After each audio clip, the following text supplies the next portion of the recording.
রায় যদি না মানেন, মহান আল্লাহকে সাক্ষী রেখে বলছি, এই রায় বাস্তবায়ন না হওয়া পর্যন্ত আমাদের আন্দোলনে আমরা কোনো ধরনের বিশ্রাম নেব না। আন্দোলন চলবে সংসদে, আন্দোলন চলবে রাজপথে। নাহিদ ইসলাম বলেছেন, একসময় রাজপথ আর সংসদ প্রয়োজনে একাকার হয়ে যাবে। রাজপথ আর সংসদ একাকার যেদিন হয়ে যাবে, সেদিন বালুর পাত দিয়ে নদীর জোয়ার, সমুদ্রের জোয়ার থামাতে পারবেন না। যুবকদেরকে অনুরোধ করব, তৈরি হন। বলবেন আর কতবার জীবন দেব? দেশের জন্য যতবার প্রয়োজন, আমিও তোমাদের কাতারে দাঁড়িয়ে বলছি, আমিও যুবক, জীবন দিতেই থাকবো ইনশাআল্লাহ। বাংলাদেশ খেলাফত মজলিস কর্তৃক আয়োজিত গণভোটের রায় বাস্তবায়নের দাবিতে আজকের এই বিশাল সমাবেশের সম্মানিত সভাপতি, আমিরে মজলিস, মজলুম জননেতা, আধিপত্যবাদের বিরুদ্ধে উচ্চকিত কণ্ঠ, প্রিয় সহযোদ্ধা জনাব আল্লামা মামুনুল হক, মঞ্চে বসা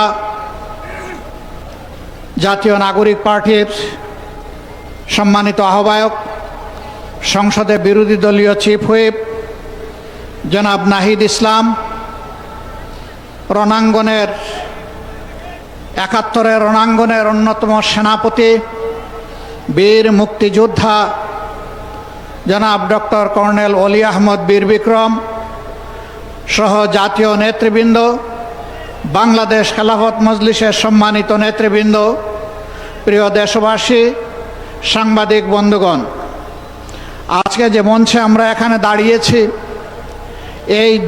এই মঞ্চের সাথে দুইটা জিনিস কখনো যাবে না। একটা আধিপত্যবাদ, আর একটা ফেসিবাদ। এই দুইটাকে এই মঞ্চ কখনো কবুল করবে না, বরদাস্ত করবে না। এই মঞ্চে যারা বসে আছেন, তারা জাতির স্বার্থে দেশপ্রেম বুকে ধারণ করার কারণে জ্বলে জ্বলে তিলে তিলে তারা প্রমাণ করেছেন, জীবন দেব, অন্যায়ের কাছে মাথা নত করব না। আফসোস, ২০০৬ সালের ২৮ অক্টোবর যে খুনের রাজনীতি দিয়ে হাত রাঙিয়ে মানুষের রক্ত দিয়ে হাসিনার রাজনীতির নূতন উত্থান হয়েছিল, তাদের হাতে একসময় যারা সকলেই মজলুম ছিলাম, রাজপথে আন্দোলন করেছি, সংগ্রাম করেছি, তাদেরই একটা অংশ আজকে সরকারে যাওয়ার পরে অতীতের সব কিছু ভুলে গিয়েছে। কেন আজকে এই দাবি বাস্তবায়নের জন্য আমাদেরকে সোহরাওয়ার্দী উদ্যানে আসতে হলো?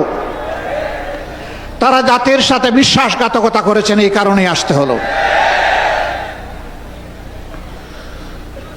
তারা স্বীকার করতে বাধ্য হয়েছেন, জুলাই সনদ বাস্তবায়নের কার্যকরী আইনি পদ্ধতি হিসাবে গণভোটের কোনো বিকল্প নেই। এই জন্য সেই গণভোটের প্রস্তাব তাদেরই একজন করেছিলেন। তাদের নেতা নির্বাচনী প্রচার অভিযানে শহীদ আবু সাঈদের স্মৃতিবিজড়িত রংপুরে গিয়ে বলেছিলেন, প্রিয় দেশবাসী, ভোট দিবেন দুটা, একটা দিবেন আমাদের মার্কায়, আরেকটা দিবেন গণভোটে। আপনারা সকলে গণভোটে হা বলবেন। এখন তারা বলছেন গণভোট অবৈধ। পার্লামেন্টে আমরা জিজ্ঞাসা করলাম, এইটা কি নির্বাচনের পরে অবৈধ হলো না আগেই অবৈধ ছিল? তারা কোনো সময় বলেন আমরা 4টার মধ্যে 3.5টা মানি, কোনো সময় বলেন যে পুরাটাই অবৈধ। আমরা বলেছি পার্লামেন্টে, আপনারা দেখেছেন, একই আদেশে 2টা ভোট, গোশত হালাল কিন্তু শুরুয়া জুল হারাম। এ সুবিধাবাদী মানসিকতা। আমাদের সম্মানিত সহকর্মী এবি পার্টির চেয়ারম্যান বলেছেন, যারা রায় অস্বীকার করেছিলেন তাদের পরিণতি ভালো হয়নি। আমরা বলি সেই মুক্তিযুদ্ধকেই সম্মান করে আবার রায়টা মেনে নেন। এই রায় মেনে নিলে আমরা এই স্টেজে দাঁড়িয়ে এই দাবিতে আর বক্তব্য দেব না। কিন্তু এই রায় যদি না মানেন, মহান আল্লাহকে সাক্ষী রেখে বলছি, এই রায় বাস্তবায়ন না হওয়া পর্যন্ত আমাদের আন্দোলনে আমরা কোনো ধরনের বিশ্রাম নেব না। আন্দোলন চলবে সংসদে, আন্দোলন চলবে রাজপথে। নাহিদ ইসলাম বলেছেন, একসময় রাজপথ আর সংসদ প্রয়োজনে একাকার হয়ে যাবে।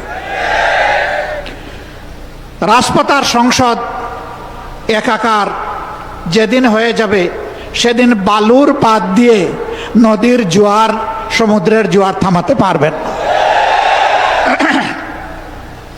ফ্যাসিবাদীরা বিভিন্ন ন্যারেটিভ তৈরি করে, বয়ান তৈরি করে জাতিকে বিভক্ত করেছিল। আর আপনারা নির্বাচনের আগে বলেছিলেন, আমরা নির্বাচিত হলে, সরকার গঠন করলে সবাইকে নিয়ে আমরা সরকার গঠন করে দেশ চালাবো। এখন আপনারা কি করছেন?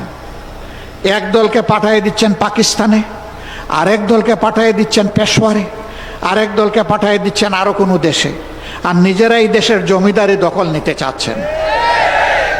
মনে রাখবেন, জুলাইয়ের দুইটা স্লোগান ছিল বড় শক্তিশালী। একটা ছিল উই ওয়ান্ট জাস্টিস, আরেকটা ছিল দেশটা কারো বাপের নয়, এদেশ বাংলাদেশের জনগণের। আধিপত্যবাদের দূষরদেরকে তাড়া দেখিয়ে শত শত আলিম উলামা বুকের তাজা রক্ত এবং জীবন দিয়ে এই দেশবাসীকে জীবন এনে দিয়েছেন। আমরা সেই আলিম উলামার সাথে বিশ্বাসঘাতকতা করব না। আমাদের যে যুব সমাজ, যে শ্রমিক সমাজ, যে কৃষক সমাজ, আপামর জনগণ, এমনকি 4 বছরের শিশু জীবন দিয়ে আমাদেরকে ঋণী করে গিয়েছে, আমরা তাদেরকে কথা দিচ্ছি, আমরা তোমাদের সাথে বেঈমানি করব না। তোমাদের স্বপ্ন বাস্তবায়নে আমরা অবিচল সামনে এগিয়ে যাব ইনশাআল্লাহ। আমরা গভীরভাবে আস্থাশীল, ইনশাআল্লাহ আমাদের নয়, জনগণের বিজয় হবে ইনশাআল্লাহ। যেই 70% জনগণ ফ্যাসিবাদের বিরুদ্ধে দৃঢ় অবস্থান নিয়েছে গণভোটে হ্যাঁ বলে, সেই জনগণের বিজয় হবে। নতুন করে কেউ ফ্যাসিবাদ কায়েম করতে গেলে তাদেরকে অনুরোধ করব, নিকট অতীতের যাদেরকে এখন বুকে টেনে নিয়ে আপনারা এই নির্বাচনের বৈতরণী পার হয়েছেন, যাদের হাতে পায়ে ধরে ইঞ্জিনিয়ারিং করে ক্ষমতায় এসেছেন, তাদের পরিণতি থেকে শিক্ষা গ্রহণ করুন। সম্মানিত ভাই ও বন্ধুগণ, তারা সংসদে দাঁড়াইলেই বলেন একটা সুষ্ঠু নির্বাচনের মধ্য দিয়ে গঠিত সরকার।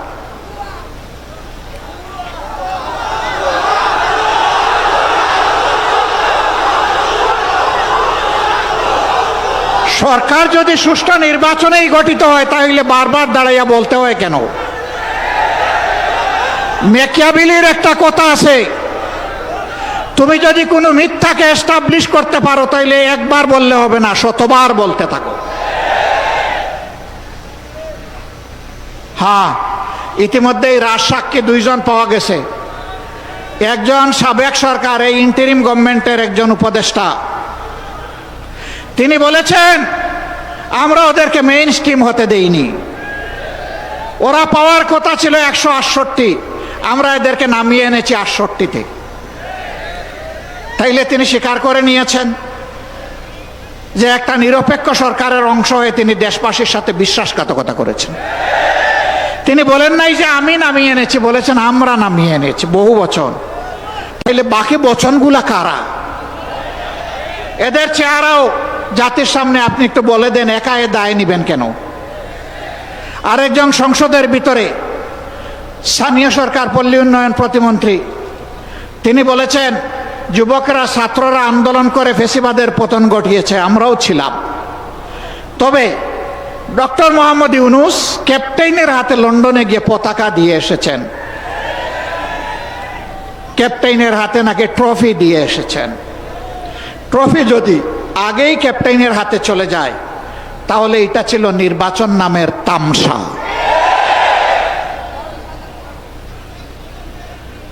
তারা স্বীকার করে নিচ্ছেন। মৌলানা মামুনুল হক সংসদে গেলে কি হতো? যা হতো এর ভয়েই তাকে আটকে দেওয়া হয়েছে।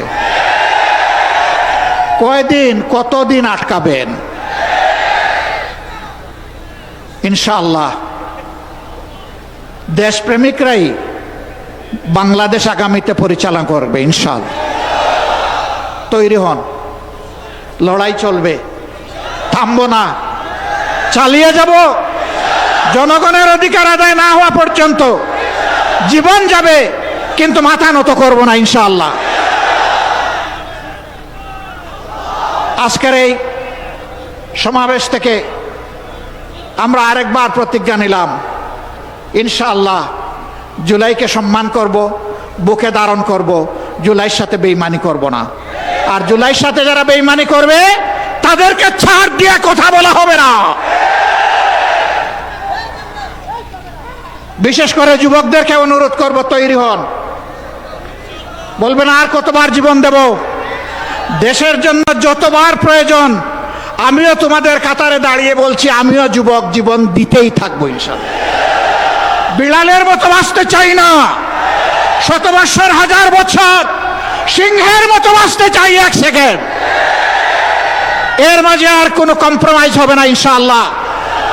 আধিপত্যবাদের কোনো ষড়যন্ত্র বরদাস্ত করা হবে না, সব কিছুকে ছিন্ন ভিন্ন করে দেওয়া হবে ইনশাআল্লাহ। সবাইকে আবারও আরেকটি অনিবার্য লড়াইয়ের জন্য প্রস্তুতি নেওয়ার আহ্বান জানিয়ে আমার বক্তব্য এখানেই শেষ করছি। আল্লাহ হাফেজ। বাংলাদেশ জিন্দাবাদ।